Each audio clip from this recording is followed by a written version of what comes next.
Messieurs Boker Tov, Bracha ve'atzlacha.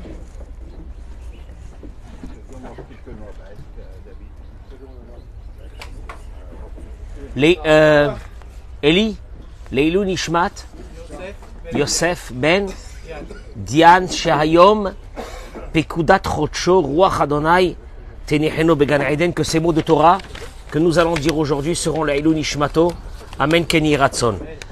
Merci pour le petit déjeuner extraordinaire que tu nous as fait ce matin. Je ne le filme pas par pudeur. Ça va mettre trop de malaise par les temps qui courent et par la crise qui est actuellement. Je voudrais pas vous montrer tout ce qu'il y a comme chouquette et comme petit pain au chocolat ici. Il y a le salé aussi. Vous pouvez leur montrer. Et il y a le salé. Vous pouvez leur montrer les restes. Ah, les restes. Alors les restes. Vas-y, tu viens là ici. Si tu veux montrer les restes, voilà les restes qui restent. Voilà. Baruch Hashem, Dora Geoula. Boker Tov, Bracha ve'atzlacha pour la refoua shelema de Tzion ben Julie, Yosef ben Simcha, Carla et Rivka bat Rachel, Shakadosh Baruch Hu yishlach lahem refoua shelema, Michael ben Léa, Monique Esther Batodet, Jocelyne Batoraida, Joël Teila Batodet, Lise Noémie bat Julie Frecha, Brigitte Kweka, Bat Lola Yakuta. Pardon? Kamra Bataziza. Ethan. Raphaël. Ben Léa Rachel. Chayachana Batsara. Esther Colette Batrimissa. Sarah Bataziza. Bracha ve'atzlacha. On est là à Dora Geoula ce matin. Extraordinaire. Boré Olam Toda Rabba, merci. Je voudrais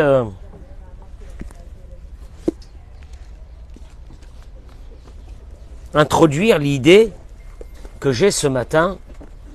J'attends que nos amis se connectent dans les réseaux sociaux. Vous mettez les noms des malades, les noms que vous avez besoin de bracha, de hatzlacha, de zivoug, de refoua shelema, que nous citerons dans la journée. Bezrat Hashem, par le mérite des paroles de Torah que nous allons dire ce matin. Olivier, es-tu satisfait du petit déjeuner de ce matin? Il manque les omelettes. On essaiera de faire un peu mieux.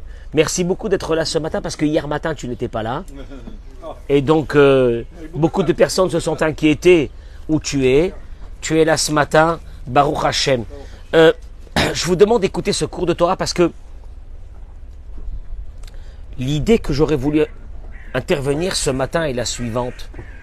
La responsabilité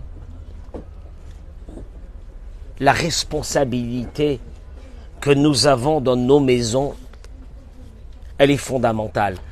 Prendre la responsabilité quand on construit une maison, c'est un cours qui devrait être diffusé auprès des jeunes, mais même des moins jeunes, mais même de ceux qui sont mariés, ça fait déjà un bout de temps. Une responsabilité morale à travers ce foyer.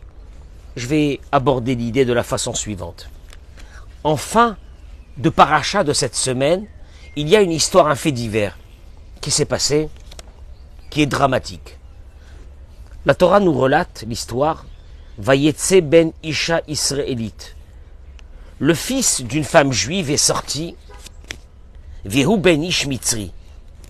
Son père était un Égyptien. Il y a eu un cas en Égypte qu'un Égyptien a eu des relations avec une fille juive. Va naître de là un enfant. Vaïnatsuba Machane. Et puis ce gars-là, ce fils, va se disputer dans le camp, on est dans le désert, avec un juif, de père et de mère. Vaïkov ben Isha. C'est terrible ce qui se passe. Le fils de cette femme-là, dont le père était égyptien, va maudire le nom de Dieu, va y kalel, il va le blasphémer. Et ils vont l'amener chez Moshe. Veshem imo. Veshem imo. Là, tu vois la responsabilité. Tout de suite, la Torah te dit, qui est responsable que cet homme va blasphémer le nom de Dieu, va maudire le nom de Dieu? Veshem imo. Quand tu sais que dans la Torah, on évite de donner les noms des fauteurs. La Torah, dans ce coin, elle nous dit le nom du responsable de tout ça. Veshem imo. Et le nom de sa mère, Shlomit bat Divri de Matédan. Elle s'appelait Shlomit, fille de Divri.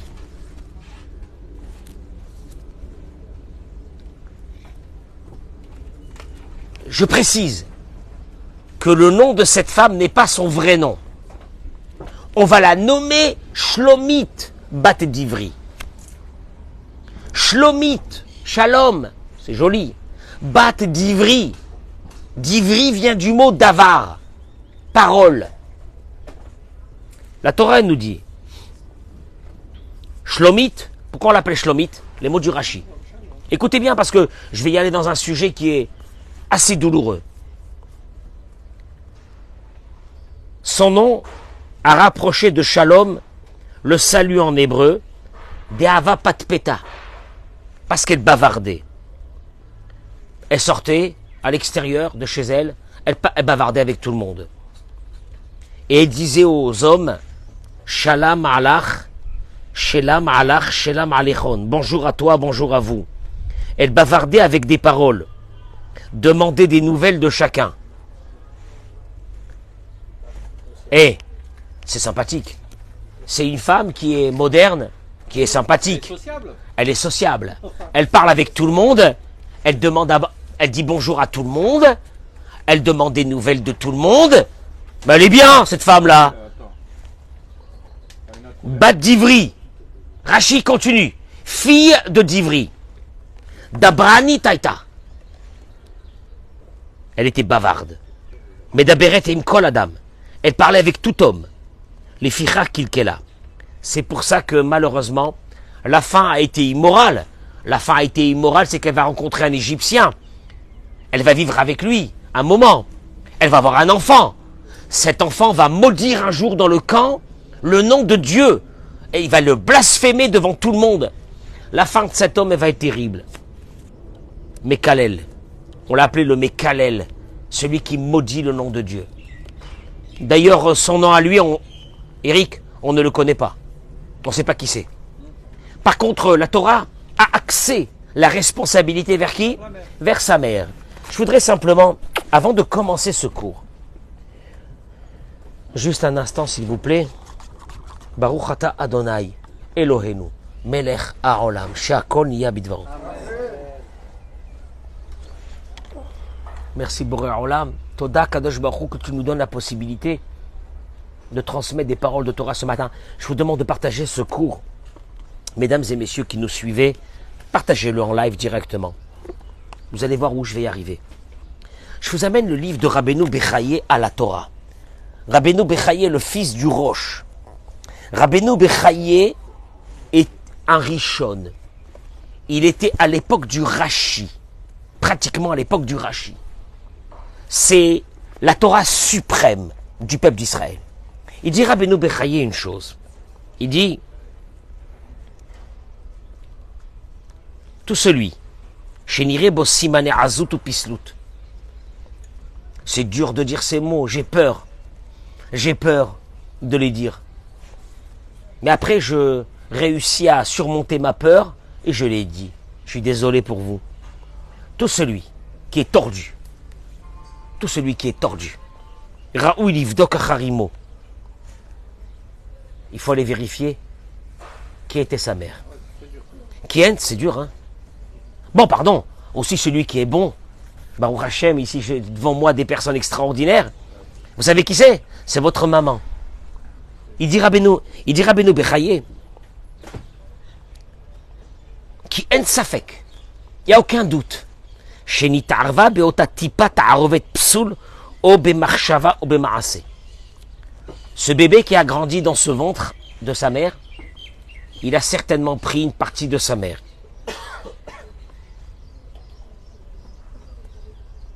Veta'am adavar. Et pourquoi? Je vais essayer de compresser ce cours au maximum. Mais il est intense. Écoutez-le bien. Veta'am adavar. Les fiches Ubar Nutsar Midam Veset. Un bébé, il naît du sang qui est à l'intérieur de sa mère. Sa mère, elle aurait dû avoir les règles, elle n'a pas eu les règles, elle a eu quoi? C'est les mots, hein? Elle a eu un bébé. Ou mitgadel bebeten imo. Chaque mot est saint. Les mots qui sortent, c'est des mots de la Torah, c'est les mots de Dieu. Ou mitgadel bebeten imo. Il grandit dans le ventre de sa mère. Gam achari valdo. Et même après qu'il est né, yonek shede imo. Il va téter le lait de sa mère. Ou les karitrayev. Et il est évident. Qu'il aura en lui la nature de sa mère. Si je m'arrête ici, qu'est-ce que je suis en train de constater? Que le père ici a une fonction subalterne. Le père Secondaire, vraiment. Hein. C'est secondaire. Ou ma'asav domim les ma'ase ha'em. Et que les actions d'un être humain, d'un homme, sont les actions de sa mère. Beaucoup plus. Yoter, beaucoup plus. Mimash et domim les ma'aseav. Beaucoup plus qui ressemblent aux actions du père. Ou misé skira katouv, bemalché Israël, il constate Rabbeinu Bechaye que les rois d'Israël, quand on les a nommés, on n'a pas nommé le nom du père, on a nommé le nom de qui? De la mère. Dans Divrei Yamim, il est écrit Veshem Imo, Ma'acha, Bataf Shalom, etc. Tous les noms des rois, on a nommé le nom de la mère. Il dit mieux que ça. Quand il est écrit Vaikach Amram et Yochevet Dodato Loleisha, quand la Torah nous relate que les parents de Moïse, Amram, est parti prendre Yochevet, et Skirakatu va tzadik, Shenasa tzadeket.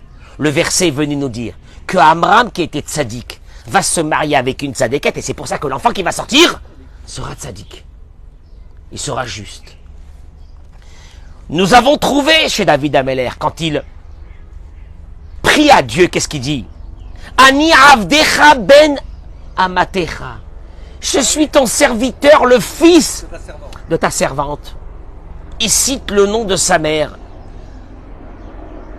pour montrer qui il était. Si je m'arrête ici, Simon, j'arrive à une constatation. Nous, les hommes et les femmes, nous avons une responsabilité. Cette responsabilité a des conséquences dramatiques dans notre couple. Et tu peux pas dire, oui, mais moi, il n'y a pas toi. La Torah, quand elle a parlé de cet homme-là qui a maudit le nom de Dieu, qui elle va citer tout de suite? Le nom de sa mère. Et là, mesdames et messieurs, si vous me permettez, je vais être équitable aujourd'hui, sans chasvé shalom, faire le procès ni des femmes plus que les hommes, et ni des hommes plus que les femmes. Mais nous allons reprendre un peu nos responsabilités. Quand tu te lèves un matin, tu es fatigué de ta tête, et que tu as oublié que tu es une maman, une femme, dans un foyer, ou que tu as oublié que tu es un père dans un foyer. Alors rappelle-toi à travers ces paroles. Mais ce cours-là, il est phénoménal. Le Rav, il dit la chose suivante. Tzrim la da'at. Là, je parle aux femmes. Ikar abayit ou aisha. L'essentiel d'une maison, c'est une femme. C'est pour ça qu'on l'appelle, dans la Torah, Akeret Abayit. Akeret Abayit, Ema Banim Semecha, Alléluia. C'est quoi Akeret Abayit? L'essentiel de la maison. Ikar, l'essentiel. La reine. C'est pour cela que les Tanaïm, Rabbi Akiva, Rabbi Shimon Bar Yochai, quand ils parlaient de leur femme, ils disaient Betty. ma maison. Il disait pas ma femme. C'est un terme qui veut rien dire. Betty, ma maison. Il ramène ici l'histoire, le Rav Arush, il ramène que le Rav Aryeh Levin, Zecher Tzadik Vekadosh Livracha, quand sa femme est décédée, il était dans un taxi. Et le taxi, le chauffeur lui a demandé, où est ta maison? Entre guillemets, ton adresse. Où est ta maison? Il lui a dit, j'ai pas de maison. Mais si tu me demandes mon adresse, où j'habite à telle et telle adresse. Mais j'ai pas de maison. Drôle de... T'es pas marié? Non! Bon, ben, le chauffeur a écrit l'adresse sur Waze, il est parti. S'en fiche. Mais il y avait un ami, un élève du Rav Levin, qui était assis avec lui. Il lui a dit, pourquoi tu as dit que tu n'as pas de maison? Il lui a dit, le Rav, ma femme c'était ma maison. Depuis qu'elle a quitté ce monde, j'ai pas de maison, j'ai une adresse. Ah! Et c'est pas une histoire sympathique, ce que je suis en train de raconter. Il dit, le Rav, il y a une interpellation ici aux femmes. Quand le pasuk qui dit Olam Chesed Ibané dans Tehilim, le monde, Olam, le monde, Chesed, par la bonté, Ibané, le monde est construit par la bonté. Ibané, c'est pas au futur. Il dit, non mais c'est pas seulement ça, il dit Binyano Shel Olam, quand tu sais que la construction du monde, que le monde est maintenu, c'est grâce au Chesed. Et quand tu sais que Binyano Shel Olam, que le monde est construit à travers les foyers. Alors on devrait dire Baït Chesed Ibané. C'est qui le monde aujourd'hui? C'est qui le monde? C'est les maisons, c'est les foyers. Oui ou non? Bah c'est pas la rue, c'est pas les restos, c'est la maison. On aurait dû dire Baït Chesed Ibané. En fait, il faut dire la maison est construite par le Chesed. Ikar Tafkida Shel Aisha. La asot chesed, un benebeta. Il dit le Rav, je vais mettre. Je suis pas en train de faire le procès des femmes ou des hommes, mais il y a un réveil à faire. Il te dit, l'essentiel du chesed d'une femme, c'est à l'intérieur de sa maison. Qu'est-ce qu'il est en train de dire le Rav? Ouais, ben oui, c'est évident. Isha, une femme, une femme qui est, lui il appelle ça Ba'alat Chesed. Vous voulez que je vous donne un nom? Une femme qui est sympathique avec tout le monde, avenante avec tout le monde, attentionnée avec tout le monde, gentille avec tout le monde parle du bien d'elle. Ouais ou non? C'est beau. Il te dit, mais qu'elle laisse, mais que ce chesed, que cette façon de fonctionner, d'être sympathique, avenante, gentille, attentionnée, quand elle est à l'extérieur, avec sa famille ou avec ses copines, mais quand elle est à la maison, il n'y a pas ça? Il n'y a pas ce chesed?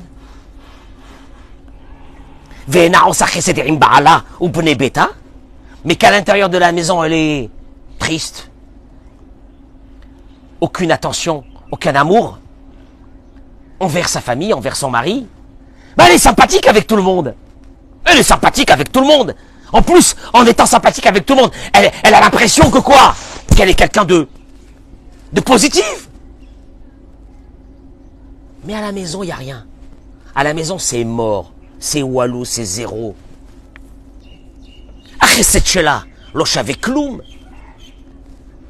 Si je peux traduire ça, cette façon de fonctionner, c'est le pire des mensonges.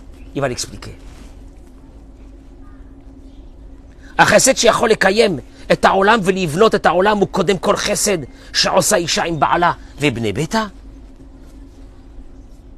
Tu peux pas te conduire avec un mari comme un chien.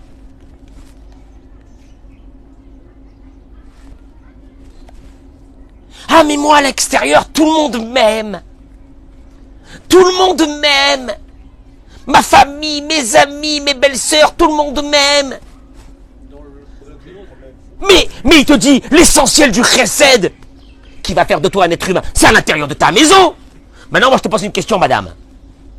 Le mec qui vit avec toi, qui s'appelle ton mari, le père de tes enfants, il est heureux avec toi, oui ou non? S'il n'est pas heureux avec toi, je suis désolé de te dire, hein, je vais le dire très calmement, échec total de ta vie. Ah bon? Je suis pas d'accord avec lui. Je suis pas d'accord avec lui. Je pense pas que c'est comme ça. Écoutez bien. Tsrim la da'at. Chez Dafka, Ota Isha, chez Marba, la Asot. Vous savez comment on appelle ça? Responsabilité. Responsabilité. Tu te maries, tu as des responsabilités. Comme cette femme. Elle sortait parler avec tout le monde, elle a une responsabilité. La Torah lui a dit, si ton fils il est sorti un tordu, c'est à cause de toi. Ah ouais. Responsabilité. Il y a des responsabilités. On se marie pas. Comme ça.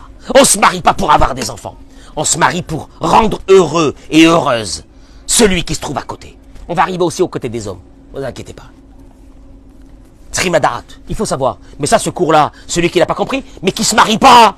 Mais qui se marie pas. Celui qui pense que le mariage, c'est subir et faire subir à l'autre qui se marie pas, qui divorce.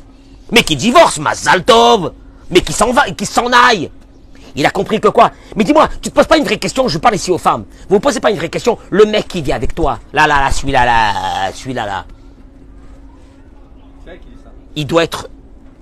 Il est heureux avec toi ou non? Parce que s'il n'est pas heureux avec toi, tu es en échec. Échec total. Ah bon? S'il n'est pas content, qui dégage? Ah bon? C'était pour ça que tu t'es marié? Tu t'es marié pour une chose. Olam chesed ibané. Olam, c'est ta maison. Le monde, ils vivent dans le chesed. Le chesed, tu le fais avec les autres. Tu es sympathique avec les autres. Tu es gentil avec les autres. Tu es souriante avec les autres. Pourquoi quand tu vois ton mari, ton visage se ferme? Il n'y a pas de chesed à la maison. Mais c'est une interpellation pour nous tous. Il n'y a pas de chesed à la maison. Il n'y a pas de chesed à la maison, c'est du mytho, notre chesed à nous. Il dit, Dafka Otaïcha, chez Marba la Asot chesed mabriot. Cette femme qui est très gentille avec tout le monde, et que tout le monde dit du bien d'elle, elle est sympathique, elle est mimi, elle est gentille, elle est mignonne. Yeshlani sayon caché bioter. Elle a une épreuve très grande de se conduire de la même façon dans sa maison. Ah bon. Ah là, il ouvre un truc, il n'aurait pas dû ouvrir ça, le rave. Il est fou d'ouvrir un sujet pareil. À la maison, non. À la maison, non. Et d'ailleurs, elle est nourrie. Elle est nourrie par l'amitié qu'elle reçoit autour d'elle. Et qu'elle se dit, mais je suis quelqu'un d'extraordinaire. Moi, je comprends pas que chez moi, à la maison, quand je rentre, mon mari et mes enfants ne se prosternent pas devant moi. Je suis quelqu'un de bien. Et je vais te dire un truc. Tu sais qui c'est qui peut dire que tu es quelqu'un de bien ou non? C'est ce mari dans cette maison. Si lui, en vivant avec toi, il vit bien ou il vit pas bien. S'il vit pas bien, c'est que le robinet de chesed dans cette maison, tu l'as arrêté. Ah, mais je suis pas d'accord avec vous, monsieur le rabbin, parce que à l'extérieur, tout le monde... Ah bon? Tout le monde à l'extérieur? Regardez qu'est-ce qu'il dit. Il dit comme ça.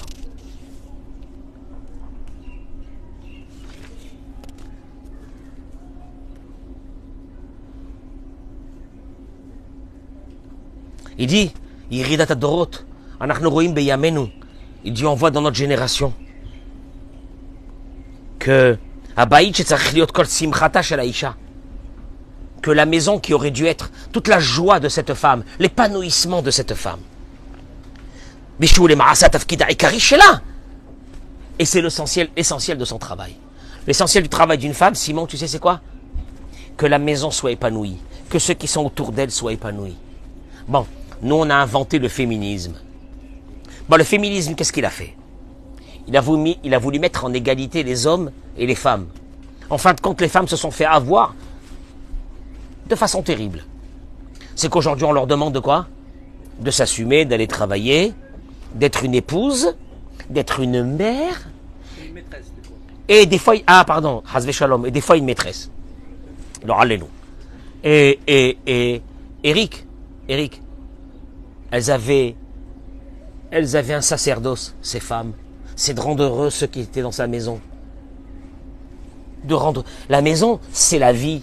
Ça, c'est la Torah, ce que je vous dis. La maison, c'est ta vie. Nous, qu'est-ce qu'on fait? On va chercher dehors, à l'extérieur, cette attention. Parce qu'à l'extérieur, nous aussi, on est sympa. Sam, comment t'es à l'extérieur? Quand tu rentres à la Sina, comment t'es? Ah, sympathique, salut tout le monde, comment ça va? Mais oui! Et puis quand tu rentres à la maison, comment tu rentres? Dis-moi, est-ce que tu as rentré à la maison et la même rentrée qu'à la Sina? Sheila, moi je vous dis une question. Quand tu parles avec les copains à la Sina, est-ce que c'est à la même chose que quand tu rentres à la maison chez toi? Est-ce que le même sourire? Et je dirais ça aux femmes aussi, la même chose. Quand vous êtes avec vos copines, avec votre famille, etc. La gentillesse, la sympathie, la chaleur. Pourquoi quand tu rentres à la maison, c'est un bout de bois? Un bout de bois, il n'y a plus rien. Maïesh, c'était là-bas que tu aurais dû mettre ce chesed. C'est pas à l'extérieur. On s'en fiche de toi à l'extérieur, comment tu es. Il dit que, malheureusement, dans notre génération, cette maison qui aurait dû être toute la joie de la femme, tout son travail, panim chez l'Aïcha, la maison reflète la personnalité de cette femme. Parce que la réussite d'une maison, c'est la réussite de qui? Simon? De la femme. Et malheureusement, comme on l'a vu dans la Torah, que quand il y a un échec, c'est l'échec de qui? De la femme.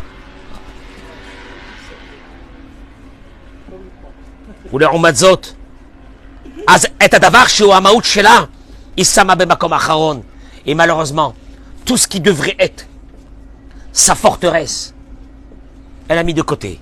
Elle va chercher ailleurs. C'est terrible. C'est la fragilité de nos couples aujourd'hui. Une femme, quand elle est au travail, peut être sympathique avec tout le monde. Gentille, à l'écoute de tout le monde. Que ce soit des hommes et des femmes. Elle rentre à la maison, son mari, ses enfants, l'importune, l'embête, la saoule. Mazé. Responsabilité. Tu t'es marié pourquoi? Pour que la personne qui est en face soit heureuse ou heureux.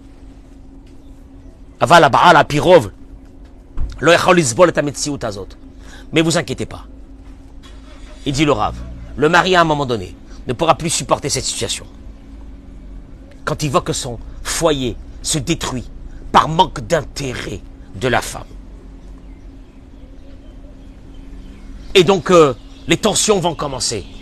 Et elle ne comprend pas. Qu'est-ce qu'il a?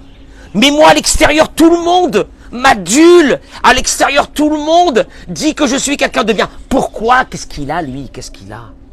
Tu me suis? On ne s'est même pas réveillé un matin en se disant, est-ce que le mari qui vit avec moi, il est heureux? Avec moi, oui ou non? Ou bichlal, nikudata emet chez la dame abochen, anagat betorbeto. Et il dit, sachez une chose, vous voulez savoir l'intériorité d'une personne? Là, ici, il parle des femmes, mais ça peut être aussi des hommes. C'est dans la maison. Ah ouais. Tu veux que je te dise? Simon, tu peux être le mec le plus sympathique du monde. Pour moi, ça ne veut strictement rien dire. Si je veux savoir vraiment qui tu es, c'est à l'intérieur de ta maison. Ils sont là en train de faire un gros mélange de la vie. En se disant, mais à l'extérieur, je suis tellement accepté, je suis tellement... on me donne tellement de qualificatifs, de personnes extraordinaires. Bah, c'est pas ça, on s'en fiche de ça. C'est à la maison, c'est à l'intérieur de la maison. Il te dit, quand une femme n'a pas cette pitié, cette miséricorde, ce chesed dans la maison, basé imégala, en fait elle dévoile. Que toute sa sympathie, sa bonté, son amitié, c'est du mensonge. Enfin, si je m'arrête ici, Sam, où je peux savoir vraiment qui tu es? Dans cette maison, je dis aux femmes, vous avez un mari, il est comme il est. Vous avez un mari, un peu de chesed. La même sympathie que vous mettez dehors, mettez-le à l'intérieur. Le même chesed, la bonté. Quand on vous demande de faire une bonne action, vous avez un bon cœur. Pourquoi ce bon cœur, il se bloque à l'intérieur de la maison? Et je répète encore une chose. Quand dans un couple, il y a quelqu'un qui subit, il subira un moment, et il partira. Il ne peut pas rester. Et on ne doit pas rester. Et on ne doit pas rester, je suis désolé, on ne doit pas rester. Il n'est jamais marqué que le mariage est une souffrance. Non, on se marie pour être heureux. Qu'est-ce que tu penses, Eric? C'est la moindre des choses. Ben, c'est la moindre des choses. C'est le minimum, hein. Je veux dire, sinon, si on ne trouve pas notre compte, on s'en va. Donc pose-toi la vraie question. Est-ce qu'il y a du chesed dans cette maison? Je terminerai. Alors là, vraiment, c'est très court.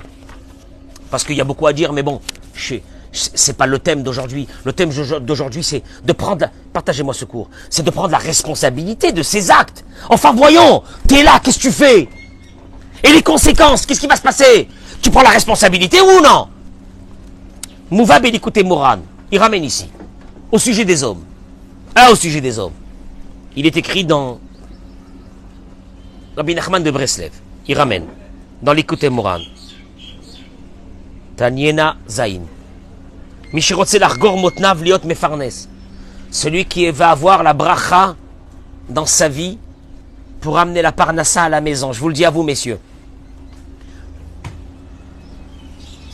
L'argor, il te dit, Utsarich sheye Ishraïl. Rabbi Nachman, il dit, tu vas amener la parnassa à la maison, soit ce qu'on appelle Ishraïl. Tu sais c'est quoi Ishraïl? Soit un combattant. On va voir que ça veut dire être un combattant. C'est les mots de Rabbi Nachman. Soit un combattant. Tu vas amener la parnassa à la maison, tu vas avoir la bracha, soit un combattant. Pourquoi? Ki tsarir sheye lo ktsat memshala. Qui colle la parnassa, nimshach mi malchut. C'est énorme ce qu'il dit. Il dit la parnassa vient chez ceux qui sont ce qu'on appelle malchut. Royauté. Royauté. Qu'est-ce que ça veut dire royauté aujourd'hui? C'est quoi ce mot de royauté aujourd'hui? Royauté, c'est celui qui prend des responsabilités et qui va à la fin de ses responsabilités. C'est un roi. Un roi, il est responsable et il prend la responsabilité et il va jusqu'à la fin de la responsabilité. Et il dit pourquoi? Pourquoi? Simon, parce que la parnassa et la royauté viennent d'un même, ce qu'on appelle un même tuyau du ciel. En deux mots, un pauvre type, celui qui ne prend pas les responsabilités, celui qui n'arrive pas à prendre des responsabilités, celui qui n'arrive pas à se lever le matin pour aller se battre. La parnassa s'éloigne de lui. Tu entends les mots que je suis en train de dire? C'est monstrueux. Et là, il dit le Rav, Ve'alken, et ainsi. Kshabal, c'est le Rabbi Nachman qui dit ça. Choger motnav neged ishto. Quand un mari se lève le matin et dit je vais aller me battre pour amener la parnassa à ma femme et à mes enfants, il arrête ici Rabbi Nachman et il dit que ça veut dire parnassa. Et pourquoi c'est pas elle qui amène la parnassa? Il dit Rabbi Nachman que Moshe Katoub Baktuba, comme il a été écrit dans la Ketouba. Tu connais la Ketouba, ce document qu'on met devant le Khatan et la Kala et on leur dit alors souriez. Alors vous donnez la Ketouba à votre épouse. Toi tu sais même pas ce qui est marqué dessus. Dans la Ketouba il est écrit Ana afalach ve'okir ve'izon. C'est en araméen. Ça a été mis en araméen pour nous embrouiller, Eric. Et moi, c'est le mari qui déclare, hein, c'est pas la femme. Je vais nourrir, habiller, vêtir, lui donner un toit. Et le mec, il est là, il sourit, on lui dit souriez. Mettez la ketouba. Et après, il la donne à la belle-mère. Mais il sait pas ce qu'il vient de signer. Il vient de signer à la fin de sa vie. Quoi? Traduction de mots. Il dit Rabbi Nachman. Un homme qui se lève le matin et qui dit j'ai signé. Et comme j'ai signé, qu'est-ce que je dois faire? J'assume. J'assume et je prends la responsabilité. Il dit Rabbi Nachman, cet homme-là va s'amener en lui la parnassa. Pourquoi il dit ça, le Rav? Il dit, je parle de responsabilité aujourd'hui, hein, je ne parle pas de fonctionnement de couple, mais de responsabilité à proprement dit. Achova, ve'acharayut à la parnassa, je vais me faire tuer par les hommes. La responsabilité de la parnassa est que sur le mari. Nous, on a fait une embrouille. Le féminisme a créé une embrouille. C'est qu'il a dit à la femme d'aller quoi? D'aller bosser. Mais c'est juste qu'on a embrouillé les femmes. Alors, je ne dis pas qu'une femme doit sortir travailler. C'est très, très bien qu'elle sorte travailler. Et c'est important pour elle qu'elle sorte travailler. Mais moi, je dirais mieux que ça. C'est que dans le cas où le mari ramène ce qu'il faut pour la parnassa, elle a pas à participer à la boîte, qu'elle s'achète avec ça ce qu'elle veut. Mais qu'elle kiffe. L'essentiel, c'est quoi? C'est qu'elle est heureuse. Ma'azal tov. Ma'azal tov. Il dit, Vezeu davar, parce que c'est une chose, la parnassa, je parle pour les hommes, que tout celui qui se marie, Kedat Moshe Israël, tout celui qui se marie avec la choupa, il a signé dessus. Ki baktuva chez Aish noten la isha, parce que dans la ketouba qui est marqué, Sam, il est marqué dans la ketouba, je vais travailler, je vais honorer, je vais nourrir, je vais habiller, ouais, je vais habiller, ouais, ben tu peux habiller ta femme, habille-la, bien sûr, etc. Vezeu klal veyesod bachaim. C'est une règle, il dit le Rav, dans la vie. Il est interdit, la Baal au mari, le hatil ala isha et netel la parnassa. Tu peux pas venir un beau matin et dire à ta femme, si moi, j'ai pas la parnassa, et ben toi, va bosser.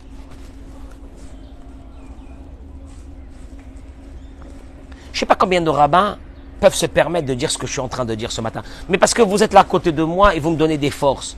Et vous me jugez pas, et vous me massacrez pas. Donc j'ai la force, grâce à vous, j'ai la force de parler comme ça. Il est interdit à dire à une femme, tu vas bosser. Et moi je vais rajouter encore une autre chose. Que personne ne parle de ça. Ceux qui ont divorcé et qui ne payent pas la pension, c'est des réchaïm. Ils vont payer ça très cher auprès de Dieu. Pourquoi? Parce qu'il y a beaucoup d'hommes qui se servent de la pension pour se venger de leur femme. Or, ils ont oublié une chose, que la pension n'est pas venue pour la femme. Elle est venue pour les enfants, espèce d'abruti. Tu n'as pas honte. Mais tu n'as pas honte. Mais fais la part des choses, tu as une responsabilité. Tu as mis des enfants au monde, c'est à qui ces enfants? Paye la pension, tu es obligé de la payer. Et tu sais quoi, si tu ne la payes pas, elle va t'amener ça une belle bracha dans ta vie que tu n'auras même pas la possibilité, toi, de vivre. Tu vas le voir. Parce que tu as laissé tes enfants sans manger. Vous pensez que je suis en train de parler de choses qui n'existent pas? J'aide des femmes chaque semaine, chaque mois, à donner à manger à leurs enfants. Moi, parce que les maris sont pas là. C'est la honte. C'est la honte. C'est la honte. Tu veux te venger de ta femme? Ça va te servir à quoi? C'est la mère de tes enfants, elle doit s'occuper de tes enfants. Laisse-la tranquille. Donne-lui la pension. Tu veux pas lui donner la pension? Tu verras ce qui va t'arriver de Dieu. Tu verras, tranquillement. Tu verras, tu sais pourquoi tu verras? Parce que c'est la souffrance de ces enfants que tu vas payer. Et ces enfants, comme par hasard, c'est les tiens. Parce qu'il te dit, je reviens au mariage. Cette femme s'est mariée. Avec une condition. C'est que tu t'occupes d'elle. Ah ouais? Ouais, Simon. Ah bah ouais. Et t'as signé. Non mais, si t'avais pas signé, t'avais pas signé. Mais t'as signé! Que tu vas la nourrir, que tu vas... Comment tu peux te lever un bon matin, tu lui dis, moi ça va pas la parnassa, sors travailler, tu fous rien dans cette maison, t'es nul, t'es moins que rien, et t'es machin. Je peux te dire une chose? C'est une des plus graves avérotes que tu es en train de faire. Maintenant je dis pas, si une femme peut aider dans la parnassa, qu'elle va aider. Si une femme peut travailler, qu'elle va... Mais elle n'est pas obligée. Elle n'est pas obligée. La parnassa ne doit pas tomber dans les mains d'une femme. Vous avez la responsabilité. Ce cours il a un thème, la responsabilité. Tout à l'heure, j'ai parlé de la femme, maintenant je parle de l'homme. Et il termine en disant, et là, ça va être douloureux, j'ai pour 2 minutes, et je vous laisse partir. Écoutez, Mohoran, Rabbi Nachman de Breslev, il dit, Ikar amamon chez la dame, l'essentiel de l'oseille, je traduis les mots, hein, oui ou non? Que va gagner un homme, Olivier, Balo aliédé Batzugo, ça lui vient grâce à sa femme, espèce de nul. Qui ali... Ah bon? Mais arrêtez de parler comme ça, vous chauffez nos femmes, on va se faire massacrer. Je parle de la Torah. Qui aliédé or nafsha, par la lumière de cette épouse, par l'épanouissement de cette épouse. Misé Balo hamamon, de là lui vient l'argent. Aïnou, c'est-à-dire, aliédé chez mitnotset sumit pachet orot me or nafsha.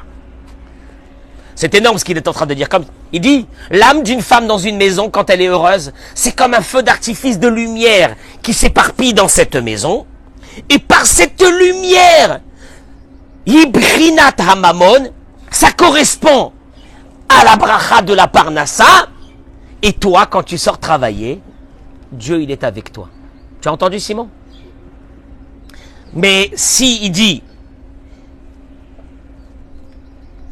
la reine, c'est pour cela, en ta'out yoter gdola, n'y a pas une plus grave erreur chez les maris, ma chère les tzamtzem et aïcha, de priver la femme et de s'énerver pour chaque petite dépense qu'elle fait. Je parle bien sûr dans le cas où tu n'es pas en train de mourir de faim.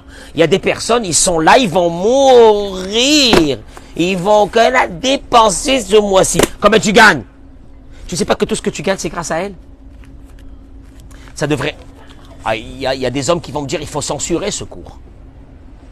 C'est un cours qui doit être censuré, Olivier. C'est très dangereux. Mais oh non, évidemment. Il a dit évidemment. Il a dit évidemment. Mais c'est pas vrai, il gâte sa femme et tout, c'est pas vrai. Olivier, je vais te dire une chose. Au fait, qu'est-ce que j'ai parlé ce matin? J'ai parlé ce matin de deux choses.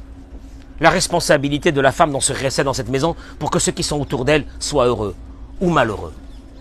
Et là, elle a une responsabilité, il n'y a rien à faire. La responsabilité de l'homme, j'ai à peine abordé le sujet. La responsabilité de l'homme, c'est d'assumer. Enfin, je dis ça aux jeunes aussi. Vous allez vous marier, vous devez assumer. Vous n'assumez pas, comment on fait? Tu vas laisser une femme comme ça, des enfants comme ça? Vous avez une responsabilité. Et je termine par une chose. Je rappelle encore. Les hommes divorcés. Vous voulez avoir la bracha de Dieu sur vous? Je vous la promets. Devant ce Sefer Torah qui est à côté. Payez les pensions. Pour que vos enfants ne meurent pas de faim. Vous avez raison. Vous êtes en colère contre votre conjointe, votre ex-épouse. Ce que vous voulez. Payez la pension pour vos enfants. Ce qu'ils doivent vivre. Ça, c'est votre responsabilité. Dieu, il te dit, moi, la responsabilité, je la cherche et je la trouve. Et je reviens au début du cours. Cet homme, quand il a maudit le nom de Dieu, tout de suite, Dieu, il a dit, qui c'est la responsable? Sa mère, qui sortait, qui parlait, qui n'était pas à la maison, qui n'a pas éduqué ses enfants, qui les a éduqués au contraire à parler avec tout le monde, à avoir la parole facile. De cette parole facile va venir quoi? Qui va un jour se lever et maudire le nom de Dieu. Et qui, moi, je suis pas responsable, moi. Ah, t'es responsable. Traduction des mots, nous avons des responsabilités. On est obligé de prendre la valeur de ces responsabilités. C'est pas comme ça la vie. Il y a des responsables, ouais, t'es responsable. Ouais, t'es responsable. Homme ou femme, t'es responsable.